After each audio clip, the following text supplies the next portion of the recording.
What's going on, gamers? This is Token Gaijin here with a class build guide with the Sith Assassin.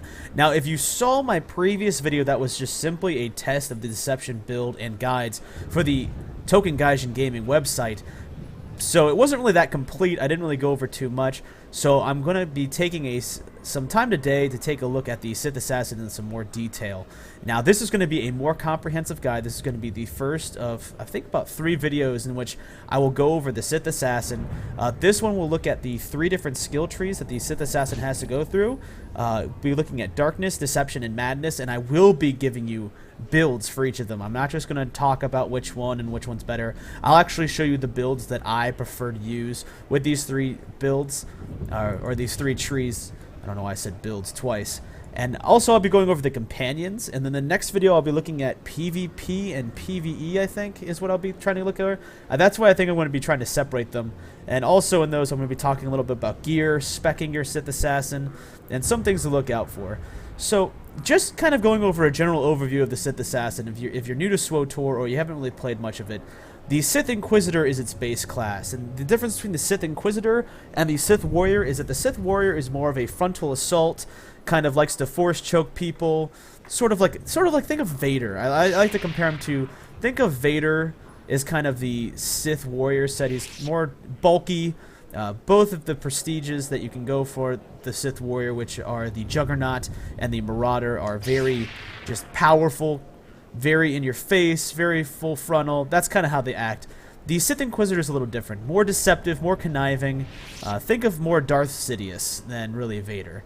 And they focus on lightning, things like that. As you can see, the Sith Assassin, which I am right now, is more of a Darth Maul kind of character, kind of hides in the shadows and attacks from there. And the Sith Sorcerer is more of a Emperor Palpatine, sort of shock you with way too much lightning to really be fair. So that's kind of the 2 ways you can prestige. This is, of course, the Sith Assassin. I do have a Sith Inquisitor rising on the way. That's going to be going through Sorcerer with Stash Burnside. And if you haven't checked it out, go check it out on my channel. It's at tokengaijingaming.wix.com/tokengaijingaming is our website. You can also check it there. We're doing a video playthrough of SWTOR, and the first episode is up. The second part of the first episode is coming on to the channel relatively soon, and it is me as Chillbro Swaggins, aka a Sith Sorcerer, and Stash is going to be rolling 10 tons of bird shit. I really don't know if he's a Sith Warrior. I don't really know if he's going Juggernaut or Marauder yet, but we will see what route he is going to be going with that character. But if you haven't checked it out, go check it out. That way I will be able to give you a near complete synopsis of the Sith Inquisitor in both of its career tracks and the Assassin and Sorcerer coming out. So keep a lookout for some Sorcerer guides. I don't have it up yet because I'm doing the playthrough, but it shouldn't be, hopefully it won't be too long until we get those out. Now, looking at the Sith Assassin, I mean, I got my family mask, the one that's part of the story on. Sith Assassin is a really, really good class. Thinking about party roles, there are really kind of 2 roles that the Sith Assassin can play. There's somewhat of a third one that he can play, but it's really not as well known except for when you're in PvP. The 2 ways that you can spec a Sith Assassin is to tank or to damage deal. Now, tanking, if you're unfamiliar with MMO terminology, is the act of your character basically forcing mobs to attack him. The whole goal of tanking in an MMO is to simply grab the enemy's attention and keep it so that it's attacking you and no one else. Now, it's kind of a weird thing to think of the Sith Assassin for doing this because they don't get heavy armor such as the Juggernaut or the Bounty Hunter. I think it's the Power Tech is the tank. But it's a different kind of tank. There's really 2 types of tanking in MMOs.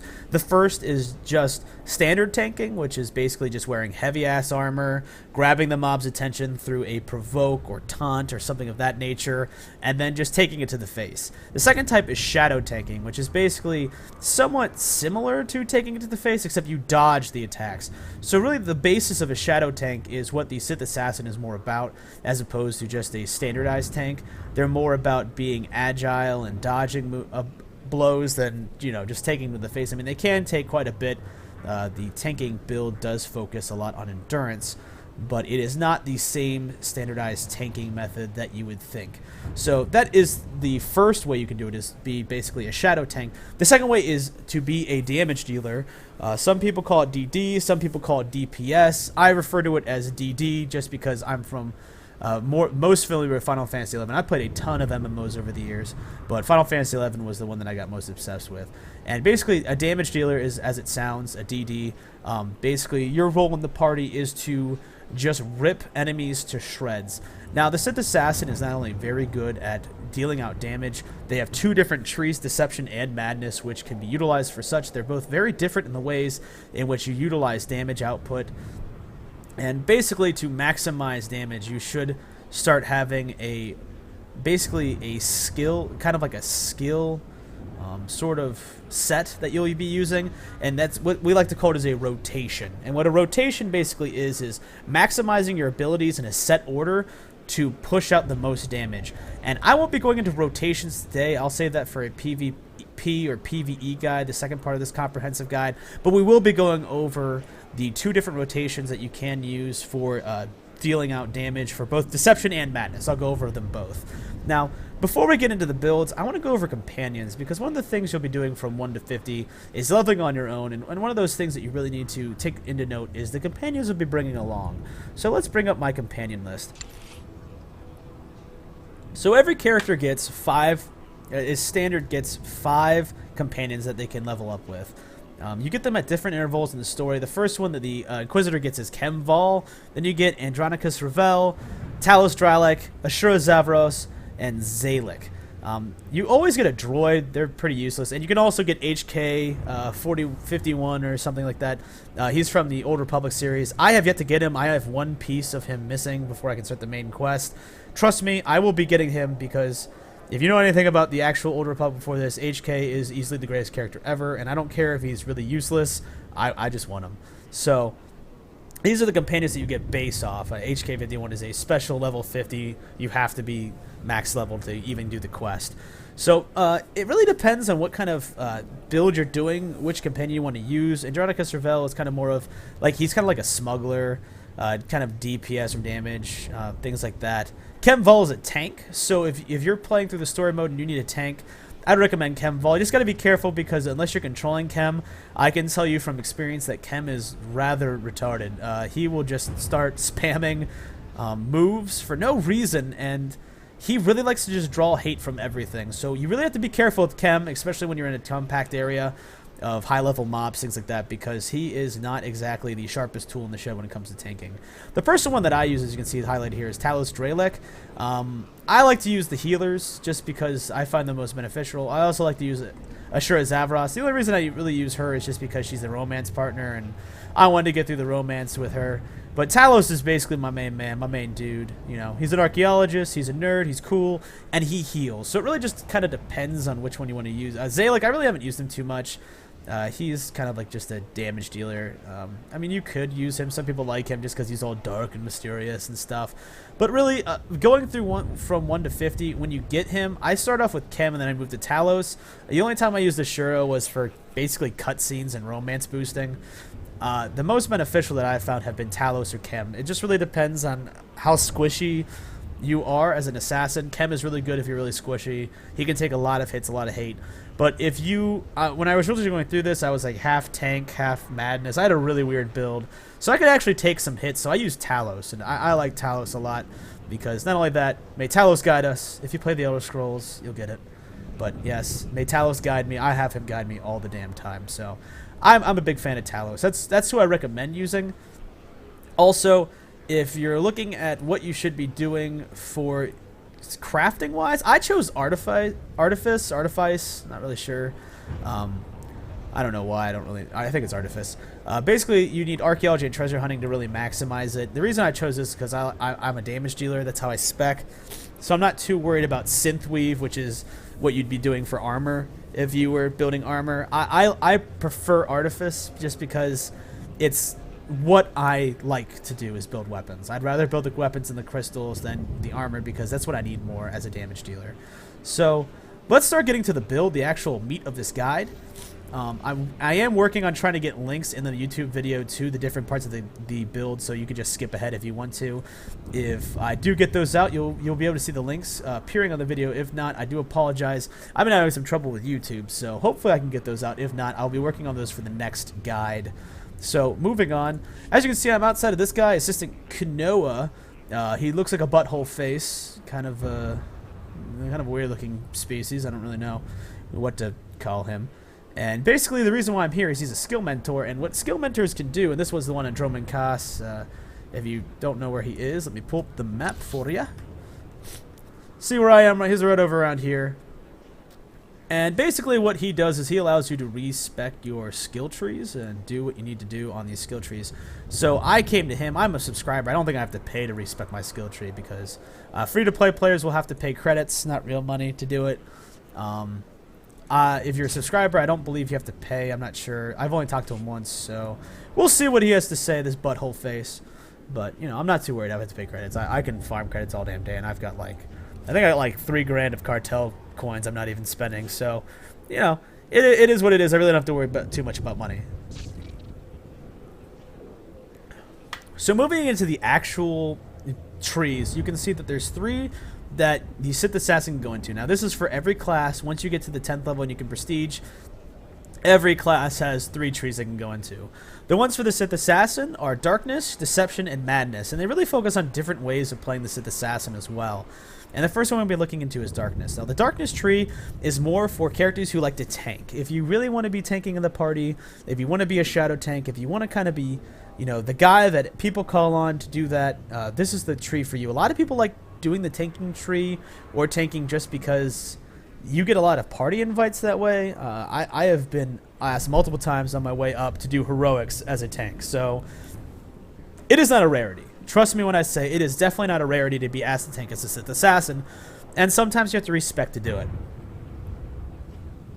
Now, you will want parts of this, if you really get into PvP, there is a way to kind of spec the Assassin that is more toward PvP than it is just standard one treeing.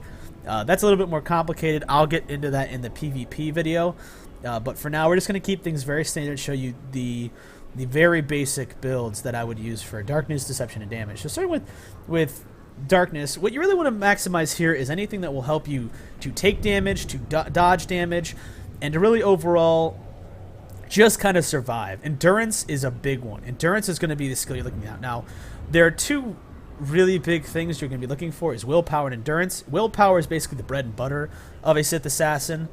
You really want to be looking into getting as much of that as you can possibly get at all times, but endurance is going to be the big one too because you're tanking and you want a lot of endurance. So looking at our skills, let's start off at the bottom. There's lightning reflexes. We're going to be getting this, Thrashing Blades, and Charge Mastery. The reason why we're getting lightning reflexes is because it's really useful. Whenever you're successful shield, parry, or deflect an attack, you recover 1% of your total force. This effect cannot occur more than once every second. In addition, your melee and ranged defense is increased by 2. So basically, this increases your ability to take blaster bolt fire, and also you can deflect an attack. So that's really, really good, and you recover 1% of your total force every time you kind of do this, which you want to be recovering as much force as possible. Force recovery is very important to a Sith Assassin, so we're going to get 2 points in that sucker. When you're looking at Thrashing Blades, it just kind of increases damage dealt by Thrash, Lacerate, and Voltic Slash by 3%. Damage is also very important for a tank, and the reason being is this. You get taunts, and you can provoke all you want, but to be a successful tank, you have to deal damage. A mob is not going to keep hate or enmity on you if you're not dishing out damage. It has to have a reason to hate you besides the fact that you're being a giant dick. So make sure that you are also looking into getting some strength and things like that as well, because one of the things I see a lot of tanks overlook, and it's not just in this MMO, I've seen it in every MMO, is they really overlook damage output. It is important to get some damaging abilities simply because it's going to help you actually tank the mob. I mean, if you're not getting the damn abilities, there's no point to you know, fucking tank it. You're just going to be able to spam your little provoke or your taunt, and it's not going to work all the time, because what if you know, you have a DD next to you and he's spamming so much damage that you just can't keep him off. You need to have damage to also coincide with your taunts. Just trust me on it. It's tanking 101. If I've learned anything from playing MMOs, make sure you're also looking at your damage. It's not as important as your endurance, but it's not to be neglected, because I've seen a ton of people do it. and it's just a bad idea. And we're also going to look at charge mastery too, and this allows you to update your lightsaber charges. Lightsaber charges, as I explained in the last video and I'll explain now, basically a lightsaber charge is an ability that the Sith Assassin gets to basically add effects to their lightsaber. So I'm going to commit these and then show you what I mean. Like, for instance, this is Dark Charge, so I can put like Darkness Energy on my lightsaber. I also have Lightning Charge, and a lot of people always, you know, wonder why you use them. I don't understand why people are ever asking that question. Why wouldn't you use them? It's extra fucking damage. It's extra abilities. Why the hell wouldn't you use an ability that just boosts your potential? And there are benefits to each of Lightning Charge and Dark Charge. I'm going to go over the actual abilities that, you know, really what the abilities actually do a little bit later on. But let's go over the charges now. I mean, Lightning Charge charges your lightsaber with lightning, giving you attack 50% to deal 122 energy damage. The effect can occur more than once every 1.5 seconds, and it requires a double blade lightsaber, and it does not break stealth. So basically, it's just adding damage 50% of the time, which I don't understand why you wouldn't want. And then there's Dark Charge, which charges your lightsaber with dark energy, giving your attacks 50% charge to drain life force from the target, dealing 120 internal and healing you 227. So, and it increases your armor rating by 150% too, and you can also get a chance, 50% chance of threat generation by 100%. So really, when you're tanking, of the three charges, Dark Charge is the most beneficial. I mean, it's adding damage, it's helping heal you periodically, and it also gives you some threat generation, and shield chance is upgraded as well. So there's really no point not to use a charge. Dark Charge is the one I guarantee is probably the more recommended for tanking. I guarantee that it's more recommended tanking, and not only that, like by other players, but just by me. Just use it. Just use it. Why wouldn't you use it? It's just that good. So moving on to the next stack, we're going to be looking at Shroud of Darkness, and like I said, endurance is extremely important. So we were going to get 3 points into that because just even a percentages are kind of, they can add up. I mean, 3% doesn't seem like much, but it actually is quite a big deal. And then we're also going to be getting Lightning Recovery. And Lightning Recovery increases the amount of force recovered by lightning reflexes by 1%. In addition, when you shield parry, deflect an attack, the active cooldown for Force Shroud is reduced by 0.5 seconds. Force Shroud is really good to use. It really kind of helps you not only take damages, but block or dodge them. So I would definitely use Lightning Recovery, simply because it does affect your tanking. Now, there is Swelling Shadows and Electric Execution. Their Dark Charge applies its effect 7.5% of the time. That's useful, and lightsaber charges by 3% damage is also useful. But remember, we're not looking to just spec into this tree. We want to maximize tanking ability as opposed to just damage. So these are things to keep in mind if we have some extra points to spare, but we need to get the more essential things first. So we're going to do that. Going up to the next tree, we're going to get our first ability first, Dark Ward. Always go for the abilities. If it's green ringed, get it. And the green rings are different from the other ones because green rings are actually abilities, skills that you can actually use on your bar. And the reason why you get these is simply because, I mean, they're very, very important. I mean, Dark Ward, look, surrounds you in Dark Ward with 8 charges that increase your shield chance by 50% for 20 seconds. I mean, why the hell wouldn't you be using that? Why wouldn't you get that? All the abilities are very useful. So we're going to definitely take a point of Dark Ward. We're also going to take Energize. Energize, while Dark Charge is active, and you get damage dealt by Thrash, Lacerate, and Assassinate. Has a 30% chance to finish the cooldown on Shock and make your next Shock a critical hit. This will help you to stack on damage. It's a little bit better than these two. That's why we're going to be going for that one as well. Plus, we want to bring up the next tier. We're also going to be getting Disjunction. Activate Force Speed now removes all movement impairing effects, and your Force Shroud now lasts 2 seconds longer. This not only allows you to keep your shrouds up, but the big one is, as a tank, as a shadow tank, you need to have the ability to move. If you're getting really fucked up, you need to be mobile, and that's one of the things that a lot of people don't get. Moving or having movement impaired is not very good, especially in PvP. You need to make sure you're always constantly on the move, because if you aren't there to defend the objective, you're just fighting some guy and you're stuck, you're not going to be used to anyone. So trust me, that is a good one to have. Moving on, we have Premonition. Premonition increases your stealth detection level by 1 and defense by 1%. That's a given. I mean, basically, it makes you allowed to, you can detect people that are stealth, and it increases your defense. That's pretty self-explanatory. Now let's go up to Hollow. Hollow increases your shield absorption by 2%. In addition, when you activate Overcharge Saber with Dark Charge is active, you instantly heal for 5% total health. Yes, that heals you. It helps you block stuff. Hollow is amazing. So we're going to definitely 2-point that sucker. And then Blood of the Sith increases your rate at which your force regenerates by 10%, which is very beneficial just because you always have to be mindful of your force regeneration. Now moving up to the third bar, we are of course going to get this ability, this is Force Pull. It uses the force to draw your target in. Force Pull is very useful as a tank. I mean, it's pretty self-explanatory. If you're fighting another enemy and you need to pull them in, that's what's going to help you keep them at you, because sometimes enemies will try to stray away to your friends, things like that. Make sure they're stuck on you, make sure they're only attacking you, and make sure your friends don't have to worry about them. We're also going to get Eye of the Storm. It increases your armor by 20% and allows Spike to be used while out of stealth mode, which is fucking ridiculous. Spike is a incredibly powerful attack move. It deals 367 to 432 energy damage and knocks the target down for 2 seconds. So very good move. And otherwise, you can only use it while stealth. So getting it out of stealth is very beneficial, especially when you look at the rotation for tanking. And we're also going to get Electrify, and increases the threat and damage dealt by shock. And that's really good because you want to make sure that we're keeping threat up, that enemies are threatened by you, keep hitting you, and worry about you. Now moving on, we're going to get Harnessing Darkness. Shock and Wither have 50% to grant Harness Darkness, which makes the next Force Lightning used uninterrupted and immune to pushback. Very, very good. It allows you to get some damage in. You don't have to worry about pushback too much, which is very bad when you're tanking. And you also want to get this one because it increases your Dark Charge, which, as we said, Dark Charge is very useful. So, and definitely Wither by 30%. Wither is a very deadly effect. And there we go for Wither. Wither causes up to 5 targets to wither under the weight of the Force, dealing 688 to 785 kinetic damage, decreasing the damage all targets deal by 5%, and slowing the movement speed of all targets by 30.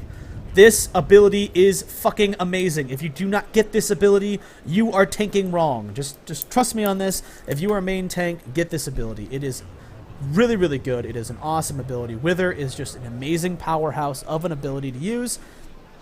I highly recommend it. So now that we're done through the Darkness tree, we're going to be moving over to Madness to finish off our build. We're going to get Explosive Strikes. It helps you increase your melee critical chance by 6% for 10 seconds. And Sith Defense, it reduces the damage taken, so that's also very good.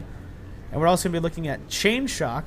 And when you activate Shock, you have a 50% chance to activate a second Shock, which allows you to help keep hate. And we're also going to get Torment. It reduces the force cost of Thrash and Shock. Because Thrash and Shock are really important, a lot of people overlook them because you can actually spam Thrash and Shock a lot. It helps you keep hate up. It also gives a lot of enemies that threat detection, so I would definitely look into those two. Now, as you see, we spent all our points. Going to commit them. And we now have a fairly good tank build. This is how you full spec tank. This is how I definitely recommend doing the Darkness tree. If you have any further questions or things like that, I mean, you can always look online. I mean, I could always go more impromptu into tanking. If that's something that really interests you, please let me know in the comment section below. Tanking is not exactly my strong suit, but I really don't mind giving a video on it or anything. So now that we're done with that, let's talk to this guy again. Yeah. That sounds No cost because I'm a subscriber. Okay, so you can respec as much as you want as a subscriber. No cost to you. So now that we're done, we're going to be looking at the Deception tree. And if anyone knows, Deception is the one that I feel is the best for DPS. My favorite is Madness. I prefer Madness, but I feel that Deception is a lot better. It's kind of unfortunate that it's better, but it is. So we're going to be taking a look at the Deception tree, simply because it is just so quintessential damage dealer. And what I mean by that is simply because it's built around just maximizing as much damage as you can and chaining it. And there's a ton of abilities in here that are just super beneficial to any DD. Now, if you want to do a Madness build, don't feel bad. Madness is very useful. I mean, Madness still has my favorite ability of all time, the Death Field. But Deception is more quintessentially about single target damage dealing. It's very, very good at that. It's also very good at tying opponents down.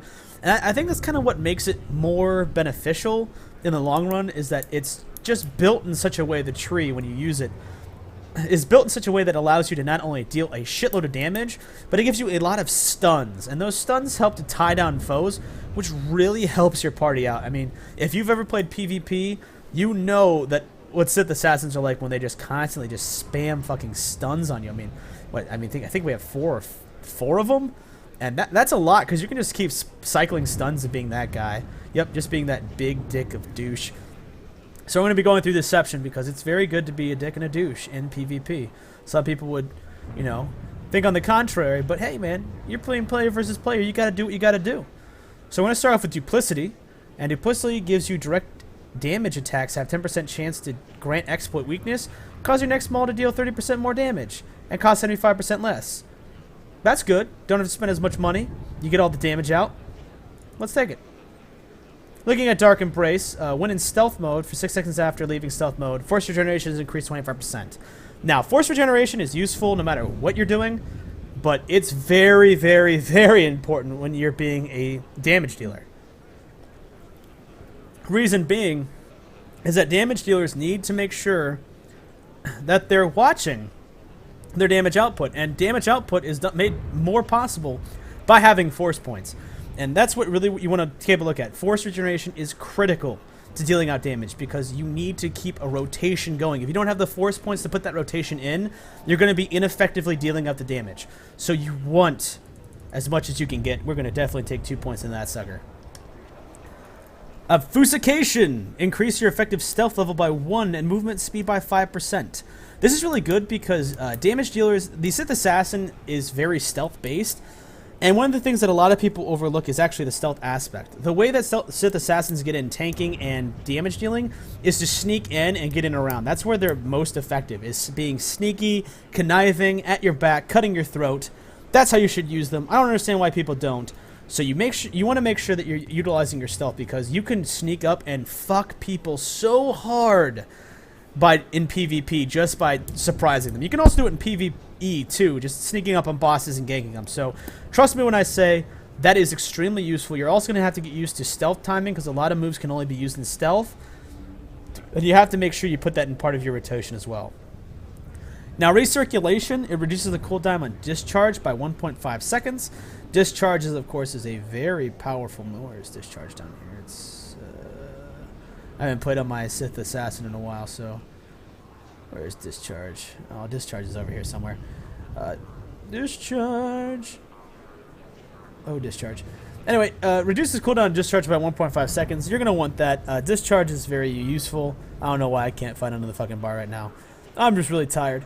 But you want that because anything that reduces a cooldown is also very beneficial. We're only going to put 1 point into Avoidance. Avoidance is decently good. I mean, it reduces the cooldown on Jolt and Unbreakable Will, but it's not as beneficial as some of the later stuff in the tree. We're just kind of using it to make sure we get it bump up to this third bar. Now, like I said before, get the green rings. Always get the green rings. We're going to get Surging Charge because Surging Charge is an amazing charge. It's the one you're going to be using through the Deception tree. Now, remember how I said that Dark Charge is what we use for the Darkness tree? You're going to be using Surging Charge on a Deception tree. And you don't get Surging Charge otherwise, so unless you kind of half-ass do a different kind of build. But Surging Charge is amazing. Charges your lightsaber with raw Surging Force, giving your attacks 25% chance to deal 214 internal damage. It is just so good, and it does not break stealth. I highly recommend Surging Charge. I highly recommend using it. Get this ability. It is something you will not regret, not at all. And we're also going to be getting Dark Swell. Now, you need to get Dark Embrace to get Dark Swell. You see these lines? If you see the dark part, the big bulgy part, you have to get that ability to get what it's connecting to. So we're going to get Dark Swell. And exiting stealth mode now finishes the cooldown on Blackout, and Blackout can now be used out of stealth mode, granting 6 seconds of Dark Embrace and restraining 10 Force. This just not only improves Blackout, but it also allows you to finish the cooldown on it. So that way, if you go into stealth and you, like, let's say you use Blackout and you want to use it again relatively soon, you can actually use Blackout, go into stealth, exit stealth, and then Blackout is ready to use again. So that is very, very good to use. It just allows you to spam it a little bit more, and nothing is wrong with spamming because you need to make sure things are part of your rotation. Deceptive Power increases our force by 10. Remember, we use force for everything, so we want that. And induction, since we got Surging Charge 1 induction, because it increases the critical strike damage dealt by Maul by 30%. In addition, Thrust, Assassinate, and Voltic Slash have a 100% chance to grant induction, and Surging Charge is active, reducing the cost of your next shock by 25. This is very helpful, not only as part of as a rotation, when you're going to be doing a rotation of DD moves, but also it's just beneficial regardless. I mean, it helps Voltic Slash, it helps when you're using Surging Charge, it helps your shock. Why the hell would you not get it? It's just one of those things you need to get. Now moving up, we're going to be looking at Saber Conduit. And Saber Conduit, when you're using it, your Surging Charge has 33.3% chance to restore 10 force. Like I said, force is important. We're going to get that. And another big reason why to use Surging Charge, I mean, you have to get Surging Charge to unlock it. But, I mean, regenerating force while just having a lightsaber effect active and adding damage, very, very good. Now looking at Fade. Fade reduces the cooldown on Blackout by 7.5 seconds and Force Cloak by 15 seconds. This is going to be part of that Dark Swell timer. It's going to really help you use the Dark Swell ability and the Blackouts and the Stealth a little bit more. So I would definitely recommend putting some points into it. And moving on up, we're going to get Low Slash, which Low Slash slashes the target low, dealing a lot of damage, 818 to 946. So very, very, very, very good move. Something that you shouldn't just overlook getting. It's also an additional move, so you have another ability that you can hit people with. We're going to be getting Static Charge. When your Surging Charge deals damage, you have a 50% chance to build a Static Charge, increasing the damage dealt by your next Surging Charge discharged by 6%, stacks up to 5 times. Like I said before, anything that will affect your lightsaber add-ons is something you want to get. And this is another big reason why to keep Surging Charge on you at all times. Static Charges is just benefiting you more. It's also part of the link, so just keep on getting it. This is gonna basically make Surging Charge essential to the Deception build. And as you can see, I have been hitting on home that you want to make sure you're using your charges as a Sith Assassin. This is why. I mean, just look at how much just having Surging Charge has benefited. It's not only increasing your force regeneration, it's not only increasing, you have 100% chance to build static charges, but also it's increasing Thrash, Assassinate, and Voltic Slash. 3 other abilities, and not only that, Shock has a 25, it decreases the force cost of Shock. It's just such a beneficial ability to have, and you want to make sure you're getting all the upgrades for it, because just having it active is just going to push you to another level, and it's just a beautiful ability. So trust me when I say you have to get this. Read through them. Make sure you're putting this as part of your rotation. It is just so good. And then we're going to be going to an Entropic Field. An Entropic Field, dealing a critical hit, has 50% chance to grant Entropic Field, increasing damage reduction by 1% for 15 seconds, which is good. Now we're going to be going up for Resourcefulness and Crackling Blast. I did bypass Static Cling. Static Cling might be something I get if I have spare points, just because it allows you to use Force Slow, but it's not as beneficial as the other damage dealing abilities. And we're going to be going to Resourcefulness. It reduces the force cost of Lacerate by 5.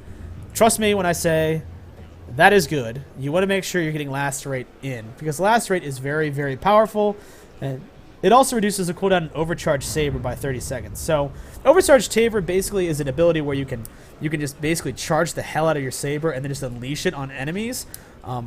It is very, very powerful ability. I would use it when you need it. I wouldn't just use it, I would use it sparingly. I wouldn't use it overly much, because like we said before, your charges are very, very important to keep on you, like Surging Charge. So it's kind of like a last resort thing, but it is very powerful when you release it, especially when you have buffs into it. Oh, it can deal some heinous damage. You can take out enemies left and right with that ability. And we're going to be looking at Crackling Blast, which increases the critical strike damage dealt by your discharge effects and shock by 25%.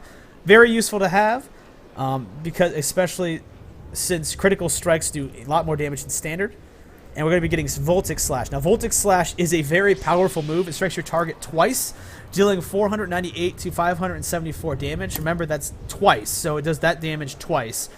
And it also, each use of the ability increases the damage dealt by shock.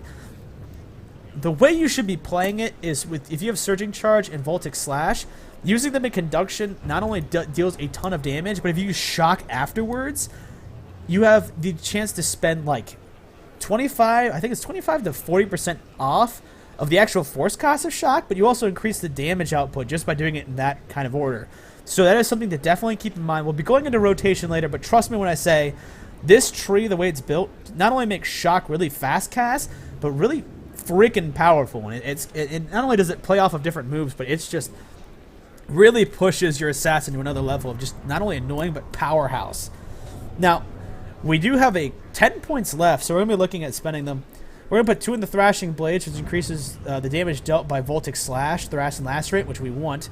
And we're going to get Charge Mastery, because remember, we want to have Surging Charge on as much as possible. So this is just going to increase its power even more, which is what we want. And then Exploitive Strikes. We're going to get that because it critical hits with force attacks increase your melee chance by 9% for 10 seconds. Now, you can put these last points anywhere you really kind of want. I can put it electric Execution, but I'm going to put it here because I play a lot of PvP. And Static Cling, I would put it between Electric Execution and Static Cling. The reason being is you're going to be using your charges a lot, so that benefits your charges. But I use Static Cling just because I like to tie down opponents and be that guy.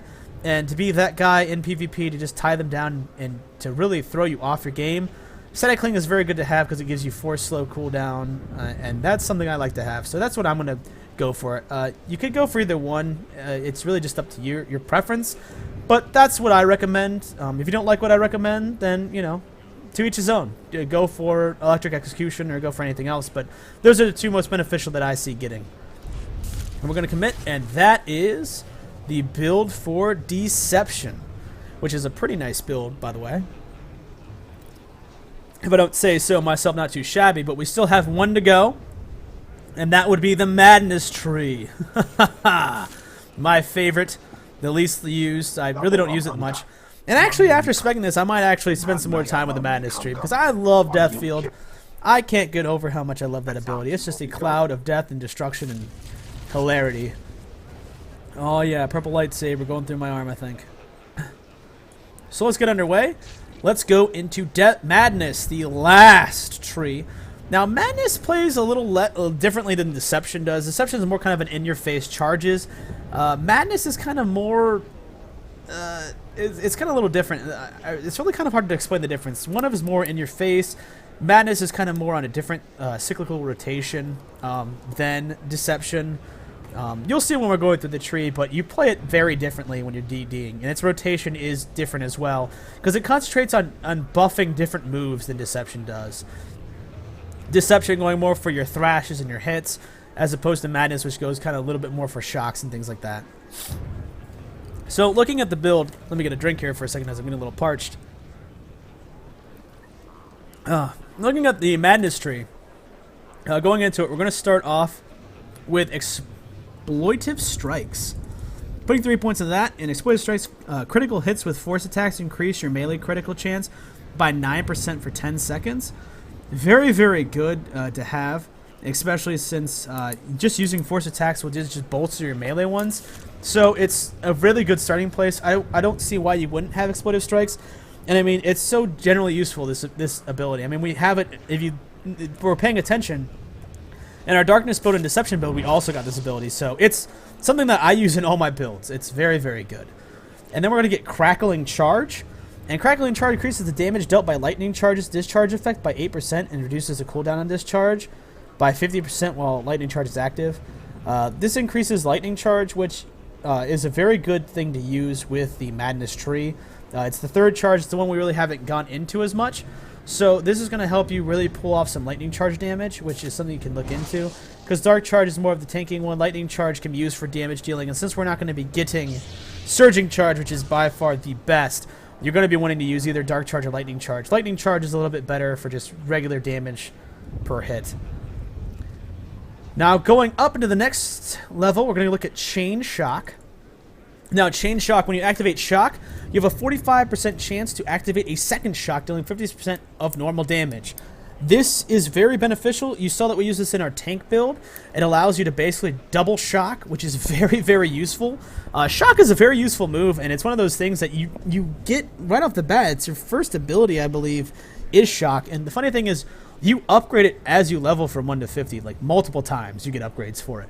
And if you're not buying them, I don't know what the hell you're doing, because shock is really quick, it does a lot of damage, it gets out of the way, and it's one of those things that you can just kind of cast and then keep coming back to the cast. It's not something that you have to wait on a lot, like other abilities have ridiculous cooldown timers. So shooting 2 shocks is fucking ridiculous. So that's something that you want to be doing. Just get it. It's super useful. Now we're also going to go over to parasitism, I think. Parasitism. And what this does is it causes critical hits from periodic damage abilities to restore 0.5% of your total health. Oh, this is really good just for survivability. I mean, the reason we get this instead of Oppressing Force is Oppressing Force lowers the cooldown by electrocute by 5 seconds. In addition, your whirlwind effects up to 1 additional standard or weak enemy. Kind of okay, I guess, for whirlwind. Electrocute is a good ability, but really not that beneficial overall.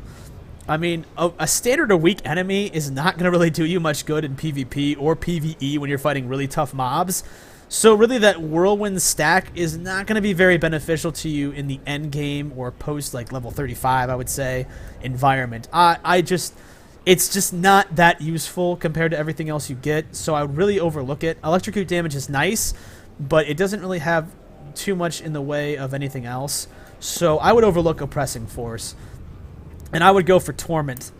And Torment reduces the force cost of Thrash by 2 and Shock by 6. Like we said, since you're going to be able to double stack Shock, you're going to want to not only reduce the cost of it, but Thrash is also a very powerful move. So that's something useful to get as well. Now moving up to my third line, I'm going to be seeing my favorite ability. Oh, the Death Field. I love the Death Field. I'm just going to commit and show you the Death Field because it is the Death Field and it is awesome. And everyone should embrace all that is the Field of Magnificent Death. Oh, look at that cloud of death and destruction. That move is so freaking awesome. I love it. I don't know what it is about Death Field. My favorite ability. I try to get it no matter when I can. Usually I have a very weird amalgamation PvP build going on between Deception and Madness. I usually don't get to Death Field, but sometimes I perfectly just bite myself. Or not bite myself. I shoot myself in the foot just to get Death Field because I love the ability so much. It's such a pain in the ass to deal with. And what Death Field does is it creates a Death Field at the target location, dealing 1,135 to 1,200 internal damage and healing you for 1% of maximum health for each target struck. It can strike up to 3 targets within an 8-meter radius. So not only does it heal you, it dishes out a shitload of damage. It is just an awesome ability. It is so powerful in PvP settings especially. And that's where kind of why I have such a bastardized build in PvP is simply because in PvP, like when you're fighting multiple enemies, you can Death Field like a giant group, and 3 of them you're going to be getting health back from it, and plus you're going to be dealing a shitload of damage. It is super useful. Not so much in PvE as it is in PvP, but this is a very, very good ability, and I highly recommend if you're doing a Madness build, use this ability, use it often, use it well, and show off the Skull of Death, because man, this thing will just wreak havoc on enemies. I freaking love it. And then we're going to be getting Fanaticism, which I'm kind of fanatic about Death Field. And what Fanaticism does is reduces the force cost of Death Field by 25%. If you're going to be spamming Death Field and using it, you want the cost to be down. It is kind of a force-intensive ability, so definitely look into getting that. And Claws of Decay increases the critical strike damage dealt by Thrash by 25. Thrash is a very powerful ability. It strikes your target twice. Each deals about 500 damage per hit. It could be 450 on the low side, but increasing the damage and the cooldown stuff will just help it even more. Now, moving up to this next line, we're going to be looking past Corrupted Flesh. Reduces the damage taken by all periodic effects. That's more of a tanking thing, not really what we're kind of looking for in this build, so we're going to be going to Raise. And Raise, melee attacks that strike a target affected by your Lightning Charge Discharge effect have a 60% chance to finish the cooldown on Crushing Darkness and make your next Crushing Darkness activate instantly and cost 100% less force. This effect cannot occur more than once every 7.5 seconds. This is a pinnacle piece of your rotation in Madness. Get it. If you don't get Raise, you're not doing it right. It is so beneficial, because not only can you just automatically use a Crushing Darkness without actually having to use the ability Crushing Darkness, it costs nothing. Nothing at all. It's just basically a free Crushing Darkness. It is stupid useful. So make sure you get this ability. If you're not getting raised, you are not effectively using the Madness Tree. And moving over to Haunted Dreams, we're going to put 2 points in this sucker. And it lowers the active time of Whirlwind by 100%. In addition, when your Whirlwind breaks early from damage, the target is stunned for 2 seconds. So not only does it help you to tie up enemies, but also if they break through, which can happen with Whirlwind, it kind of sucks because it is one of your stuns in your cycle. If they break it, they can actually stun themselves. It's just kind of funny to see them. It's sometimes they're like, yeah, and then they're like, oh shit, I'm stuck for 2 more seconds and I can't do anything, bro. And it's just funny to watch. And we're going to get Death Mark. And Death Mark increases the death field. Like I said, I love death field. So death field places a death mark on affected targets, increasing the amount of damage the target suffers from your next 10 periodic damaging abilities by 20%. This makes death field freaking more ridiculous. Get it? And not only that, if you use death field and then put it in your rotation of abilities, you start off with death field, you throw it down, you are going to be able to pull off a hell of a rotation. Not only just one target, but technically up to 3. So you really can pick which one is more of a priority, hit them, and then unleash hell on those targets. And if you hit multiple, you're going to be increasing your damage just because you have Death Mark. So trust me, this is very good to have. It makes Death Field a major critical part of your rotation when you're in the Madness Tree. Use it. We're also going to get in Calculating Mind, and consuming a Death Mark charge restores 1 force. So you can actually consume your Death Mark charges, and then you can just regain force, which is also beneficial because sometimes you just want to, use Death Field and then regain force instead. And then we're going to look at Unearthed Knowledge. Shock has 50% chance to increase your melee bonus damage by 10%, which is good because you're going to be using Shock quite a bit. I mean, we have the ability to double Shock at times, to lower Shock's cast rate. So getting the ability to 100% increase your melee bonus damage is just beneficial because not only after you Shock do you get more regular damage, but also if you put in a rotation with Death Field, it means you're just going to be able to pump out a far greater amount of it. Now, coming up to Creeping Death, we're going to get this 3 points. It increases the critical damage bonus of Death Field and your periodic damage abilities by 10%. That is just super useful. And Devour increases the amount of healing granted by Death Field and Parasitism by 50%. Parasitism? I don't know what it is. Maybe someone can put in the comments and let me know what the hell, how to pronounce it. But that's just really good because healing is very good for you. It allows Death Field to not only heal you a little bit more, but also Parasitism. So something I would definitely look into getting. And then we're going to get Creeping Terror. Always get the abilities. Oh, I got to put 2 in here. And always get the abilities. And it paralyzes the target in fear, immobilizing it for 2 seconds and dealing 1,358 internal damage over 18 seconds. Which basically means not only is it a stun, but is it a bitch of a stun? I mean, Creeping Terror is one of those things that not only immobilizes and it can actually stop an opponent from using an ability, which is really, really good to have as an assassin, especially in PvP, because you want to make sure you keep a stun cycle, and in PvE, you want to make sure you're keeping a stun cycle as well, because stun cycles will help you to tie up mobs to not be able to attack. This is one that is not only just really good to have as a stun, it's a base stun that can stop them from using an ability, but over time it does a shitload of damage, so it is something very, very useful to use. Make sure you have this hot bard or hot keyed into your... I have like a Razer Naga mouse. I use my Razer Naga hotkey. I think number 1 is for this ability because it is very useful just for a quick tie down and some damage. So trust when I say very beneficial to get. Always get the abilities. They are super useful in these trees. Then we're going to get Duplicity. Duplicity, direct damage attacks have 30% chance to grant that exploit weakness. This is very, very good for being a damage dealer. We're going to be getting Thrashing Blades and Charge Mastery because we're going to be using Lightning Charge mostly in a Madness build. So getting Charge Mastery, like I said, always keep your charge on your lightsaber. It's just going to help you with damage periodically over time. And Thrashing Blades increases the damage dealt by Thrash and Lacerate. You won't have Voltic Slash because that is a Deception end of the tree ability, but increasing Thrash and Lacerate is also extremely beneficial. And then we'll be spending at least 2 of our points into Electric Execution because it will increase the damage of Lightning Charge. You could put them in either one, but I think Charge Mastery and then just having 2 in Electric Execution really boosts your Lightning Charge enough. where you don't need to put the third point into this. Thrashing blades is also very useful. So that's where I choose to use it. I mean, you can move them around. Some people choose to have 3 and 3 here, and then just 1 here. Some people have like 2, 2, and then 1 here. It's really up to you. I don't even think you could do it 2 and 2 actually, but this is just how I prefer to build it. So I mean, really, you can decide if you want as much duplicity as possible, and then put an extra point here. But duplicity is just really useful. So I would go for duplicity as opposed to electric execution.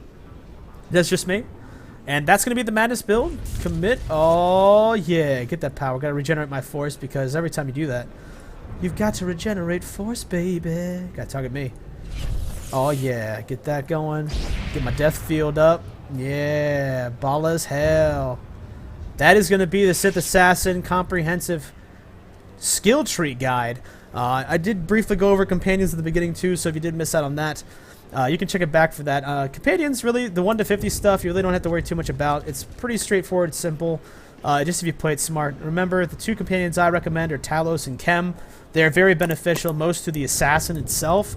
I'm really not sure it's going to be any different for the sorcerer, because I haven't really played through the sorcerer yet. I'm doing that with Stash Burnside. If you want to go check that out, remember, check out my channel and see the Stash Burnside and Token Gaijin playthrough of SWTOR. As always, if you want to be part of our playthroughs, help us form a guild, or just play along with us, hit me up with an email at tokengaijingaming@gmail.com. And as always, check out our website at tokengaijingaming.wix.com/tokengaijingaming. And that is about it for today. I hope you all enjoyed this more comprehensive look into the Sith Assassin skill trees. I will be coming out with more videos addressing PvE and PvP later. I just haven't really gotten too much in depth with them. I mean, I have done some endgame PvP and PvE, but right now I'm more concentrating on speccing my assassin with better gear. I don't have very good gear, so once I gear my assassin up a little bit better, I will be bringing you those PvE and PvP guides. Plus, kind of been hard to get some PvE runs going in, simply because my guild disbanded. Yeah, kind of a lot of falling out. Our guild leader just decided to call it quits. He was really kind of being a shitty dick, my original guild. So my guild fell, and it has been kind of depressing finding a new one. So we're going to be looking to bringing our own guild, the Token Gaijin Gaming Guild. You can find us on the Jedi Covenant server. So if you'd like to join us, come over to the Jedi Covenant server, shoot me that email, and we'd be glad to game with you. Anyways, that is it for this episode. Hope you nerds enjoyed. Game on, friends. See you later.